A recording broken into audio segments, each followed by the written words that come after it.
Welcome back to our breaking update. We're getting to know that a US court has now approved the extradition of Tahawwur Rana, a Canadian businessman of Pakistani origin, to India, where he is sought for his involvement in the 2008 Mumbai terror attacks. Rana, who was arrested in the United States on an extradition request by India for his role in these terror attacks, in which 10 Pakistani terrorists laid more than a 60-hour siege, attacking and killing over 160 innocent people, including 6 Americans, at the iconic and the vital locations of Mumbai back in 2008.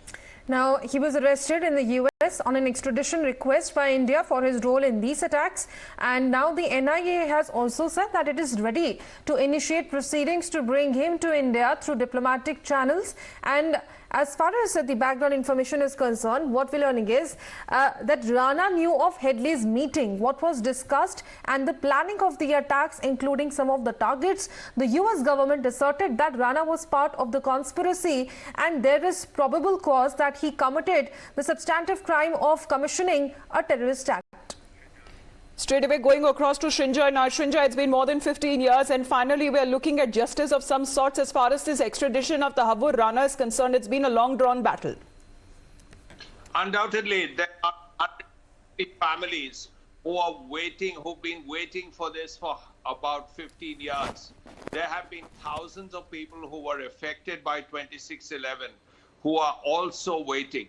Of course, Headley has been interrogated by the Indian side, but Rana was one of the two masterminds, and India has been looking for Rana. India wants Rana, and Rana will be interrogated. He will be asked lots of important things, and this would be a way of knowing for sure, and it will be put in the public domain how much the Pakistani officials, the ISI and others, were involved in the attack. It was war by other means. About that, there is no doubt. And finally, there will be some justice, because all these families of these 160 people who were killed in the attack have been waiting for this day. So has the people of India, the Indian government, virtually everyone, because it wasn't just India that was attacked. Many foreigners were also killed. Now justice will be done. It is very clear that Rana will be extradited. Of course, as I said, Headley has been interrogated. India was allowed to interrogate Headley in America. Now it's Rana's turn. And now we will know for sure that it was actually, we will not only know for sure, Rana will have to tell the world that yes, Pakistan was behind it, Pakistan was responsible for it. Yes. This is a big moment for India. It's a big moment for all those people who were affected by 26/11. Yes, and it is going to serve as a nightmare for Pakistan, because we know when it comes to 26/11, they have been beating under the bush when it comes to all the facts related to it. And with this extradition, more details are in most likelihood to come out, because we also are getting to know that he was the person who knew of Headley's meeting and all the planning and plotting that was being done. He was part of the planning.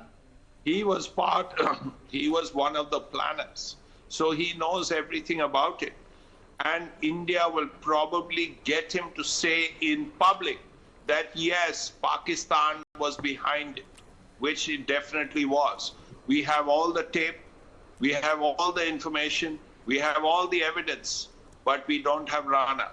And when Rana is here, Rana will say in public, or he will be asked in public, was Pakistan behind this? And the answer, of course, is yes. Right. Srinjoy, please do stay on with us. Sinha sir is with us here on the broadcast, sir. Good morning to you, because thankfully there is this extradition treaty between India and the US, sir. And the judges have been ruling that this extradition of the Tahawwur Rana to India is fully under the jurisdiction of the treaty. Now it's a long-drawn effort to actually bring him back to India, sir. I think it's a great news. Kudos to Honorable Prime Minister of India. Kudos to Foreign Minister of India. Kudos to NSA. Kudos to Home Minister. I think it's fantastic. I think my morning has started with a very, very good news from your side. I congratulate you and thank you. Now, firstly that. Secondly, the extradition treaty which stands between America and India, we have utilized that legal clause to get back Rana to India, and Rana is going to face trial. All these people who have, people like Nirav Modi and all that, who have looted this country, looted the banks, and are hiding themselves in many other countries of the world. They also need to be sorted out. They need to be brought to India so that they can face trial and we can get our money back. I think it is. I see the rise of new India. I see powerful India. I see India where the present political leadership is able to dictate. It's the will of people, will of India, to ensure that our interests are safe, and the foreign powers, no matter how important or powerful they have to listen to us and they have to accede to requests. It's a new India. The few foreign countries who never gave us any respect are now going down to our might, to our power. I think it's great India. Yes. The rise of new India, and we all salute the political leadership who is responsible for all this. Great news, great India. Yes, and as far as the order is concerned, the court also said that it finds there is probable cause to believe Rana committed the charged offences as to which extradition has been sought and should be extradited to India under the extradition treaty between both the countries. Well, thank you, Major General Sinha and Srinjoy, for joining us and sharing all those crucial inputs on the story. With that, we're taking a short break. We'll be right back.